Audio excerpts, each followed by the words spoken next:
ঠান্ডা পড়ার সাথে সাথেই নানা রকমের পিঠে খাওয়া আমাদের শুরু হয়ে যায়। তো আজকে বানাবো খুব সহজ পদ্ধতিতে সুজি দিয়ে সুজির রসভরি পিঠে। এটা কিন্তু একদম ডিম ছাড়া। এর আগে আমি যেটা বানিয়েছিলাম সেটা ডিম দিয়ে। তো এটা সবাই খেতে পারবে, একদম এরকমই নরম তুলতুলে পুরো রসে ভরা। যখন ইচ্ছে হবে তখনই এটা বানিয়ে ফেলা যাবে। তো চলো বানানো শুরু করা যাক। আমি অস্মিতা, সবাইকে ওয়েলকাম অস্মিতাস কড়াই। এরকম একটা সসপ্যান বসিয়ে দিলাম, তাতে সামান্য একটু জল দিয়ে নিলাম। এরপর এর মধ্যে নিয়ে নিলাম দুধ। জল দেওয়ার কারণ যাতে করে দুধটা নিচে না লেগে যায়। এখানে ফুল ক্রিম কাউ মিল্ক নিয়ে নিয়েছি 1 লিটার। চাইলে পরে যে গরুর পিওর দুধটা পাওয়া যায় সেটা যদি পাওয়া যায় তাহলে আরও বেশি ভালো হবে। এখানে নিয়ে নেব তেজপাতা একটু গন্ধের জন্য। খুব ভালো মতো করে এটা ফুটিয়ে একদম ঘন করে নিতে হবে। এই জন্য যখন সরটা ওপর দিয়ে পড়বে এই সরটাকে এর মধ্যে ভালো করে দুধের সাথে মিলিয়ে দিতে হবে। এইভাবে কিছুক্ষণ মেলানোর পর এখান থেকে নিয়ে নেব 3-4 চামচের মতো দুধ। এটাকে নিয়ে এটাকে খুব ভালো করে ঠান্ডা করে নিতে হবে। এবারে চিনিটা দিয়ে নেব। এখানে আমি আনরিফাইন্ড চিনি নিয়ে নিলাম 2 চামচ। বাড়িতে যে চিনি আমরা ব্যবহার করি সেই চিনি এখানে নেওয়া যেতে পারে। ভালো মতো মিলিয়ে নিয়ে এরপর এর মধ্যে একটু সুন্দর গন্ধের জন্য নিয়ে নেব 3-4টে এলাচ। এলাচটা নিয়ে একটু নেড়ে চেড়ে যে দুধটা আমরা ঠান্ডা করতে দিয়েছিলাম না, সেই দুধটা এখন ঠান্ডা হয়ে গেছে। তার মধ্যে 2 চামচের মতো মিল্ক পাউডার এর সাথে মিশিয়ে নেব। খুব ভালো করে মিশিয়ে নিতে হবে, সেই জন্যই এটা ঠান্ডা করে নিতে হবে দুধটাকে, যাতে করে কোনো লাম্পস না থাকে। তো এবার এটাকে ভালো করে মিশিয়ে নিয়ে যে দুধটা ছিল সেটাকে একটু দেখে নেব।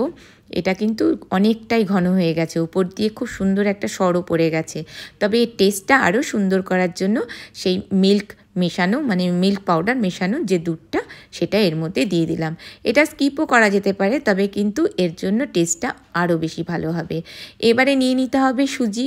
তো এখানে মোটা টাইপের সুজিটা আমি নিয়ে নিয়েছি, তবে এখানে যত মিহি সুজি পাওয়া যায় তত মিহি সুজি নিয়ে নিতে হবে। যেহেতু মোটা সুজি আমার কাছে আছে সেই জন্য এটাকে একটু মিক্সিতে ঘুরিয়ে নেব। এখানে আমি মোটামুটি 100 গ্রামের মতো সুজি এখানে নিয়ে নিয়েছিলাম। তো এবারে দেখে নেব এরকম একদম মিহি পাউডার আমাদের এখানে লাগবে। তো এটা আপাতত হয়ে গেলে পরে আমরা সরিয়ে নিয়ে এরকম একটা বাটি নিয়ে নেব। বাটির মধ্যে যে সুজির পাউডারটা আমরা বানালাম সেটা এর মধ্যে দিয়ে দেব। এর মধ্যে দিয়ে দেব 1 কাপ পরিমাণ টক দই, মানে 100 গ্রাম টক দই এর মধ্যে দিয়ে দেব। এর সাথে দিয়ে দেব জল। দিয়ে এবারে একটু ভালো করে এটাকে মিক্স করে নিতে হবে। এখানে কিন্তু জলের পরিমাণটা একটু বুঝে নিতে হবে,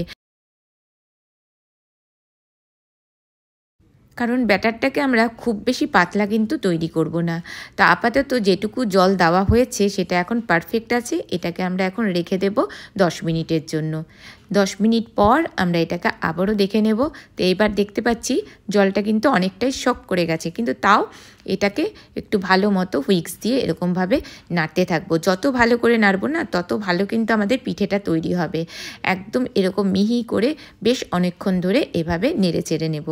এরপর এর মধ্যে নিয়ে নেব গন্ধের জন্য একটু এলাচ গুঁড়ো, আর দিয়ে নেব অল্প একটু পরিমাণে বেকিং সোডা বা খাবার সোডা যেটা হয় সেটা একটু দিয়ে নিলাম। দিয়ে খুব ভালো করে এটাকে একসাথে মিক্সড করে নেব। বেকিং সোডা দেওয়ার পরেই দেখব এটা কিন্তু আস্তে আস্তে অনেকটাই ফুলে গেছে, আর কালারটাও কিন্তু একদম পুরো চেঞ্জ হয়ে সাদা ফটফটে হয়ে গেছে।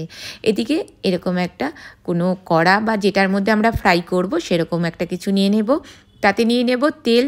সর্ষের তেল বাদ দিয়ে যে কোনো তেলই এখানে নেওয়া যাবে।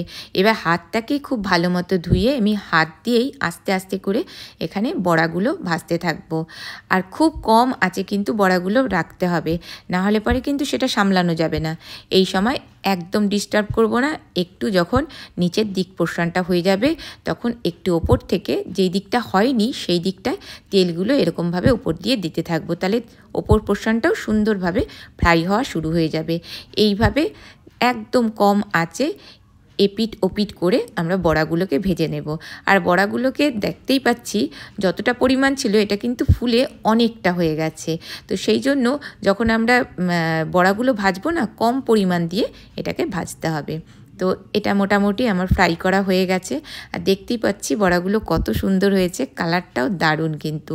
তো এভাবে বড়াগুলোকে তুলে নেব, আর ঠিক ওই একই তেলে একইভাবে আবারও আমরা যতটা সম্ভব যতটা একবারে দেওয়া যায় ততটা আমরা বড়া দিয়ে নেব।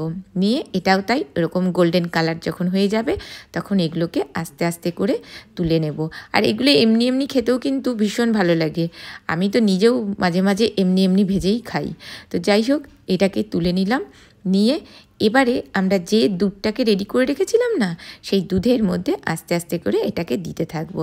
আর এই সময় দুধের গরমটা যেটা, সেটাও যেন একদম ঈষদুষ্ণ গরম হয়, আর যে বড়াটাও যেন একটু হালকা গরম থাকে, খুব বেশি গরম যেন বা খুব বেশি ঠান্ডা যেন না হয়। খুব ভালো করে একসাথে এটাকে মিশিয়ে নেব। তো এখন মনে হচ্ছে যে এটা ভাসছে, কিন্তু এটা যখন আমরা মোটামুটি 2 থেকে 3 ঘন্টা এরকমভাবে ভিজিয়ে রেখে দেব, বা তার থেকেও যদি বেশি এরকম ভিজিয়ে রাখা যায় তাহলে সেক্ষেত্রে আরও বেশি ভালো হবে। তবে আমার কাছে যেহেতু সময় ছিল না, সেই কারণে আমি ঘন্টা 2-এর মতো এটা এইভাবে ভিজিয়ে রেখেছিলাম। তাতে করেই এতটাই নরম হয়ে গেছিলো যে এটা তুলতে গিয়ে রীতিমতো ভেঙে যাওয়ার উপক্রম। তো যাই হোক, এটা এইভাবেই আমরা ঠান্ডাভাবে যদি সার্ভ করি তাহলে সেক্ষেত্রে আরও বেশি ভালো হবে। আর যখন আমরা এরকম করে সার্ভ করব, ওপর দিয়ে যে আমাদের রাবড়ি বা ক্ষীরটা যেটা বানালাম সেটা উপর দিয়ে এরকমভাবে দিয়ে দেব। তাহলে একটা ভেঙে দেখে নেব যে ভেতরটা ঠিকঠাক হয়েছে কিনা। তবে কাটতে গিয়ে বোঝা যাচ্ছে যে কতটা নরম তুলতুলে এটা তৈরি হয়ে গেছে। আমি জাস্ট 2 ঘন্টাই এটা রেখেছিলাম, তাতেই কিন্তু একদম বড়ার ভেতরে পুরোপুরি রসটা যেটা সেটা ঢুকে গেছে। তো খেতেও কিন্তু দুর্দান্ত হয়। বাড়িতে এইভাবে একবার ট্রাই করে দেখতে পারো। আর কেমন লাগলো সেই ফিডব্যাকটা আমায় জানাবে। ভালো লাগলে একটা লাইক দিতে ভুলো না, আর আমার চ্যানেলটিকে সাবস্ক্রাইব করে রেখো। আজকে এই পর্যন্তই। এতক্ষণ ধরে আমার সাথে থাকার জন্য তোমাকে অসংখ্য ধন্যবাদ। ভালো থেকো। নমস্কার।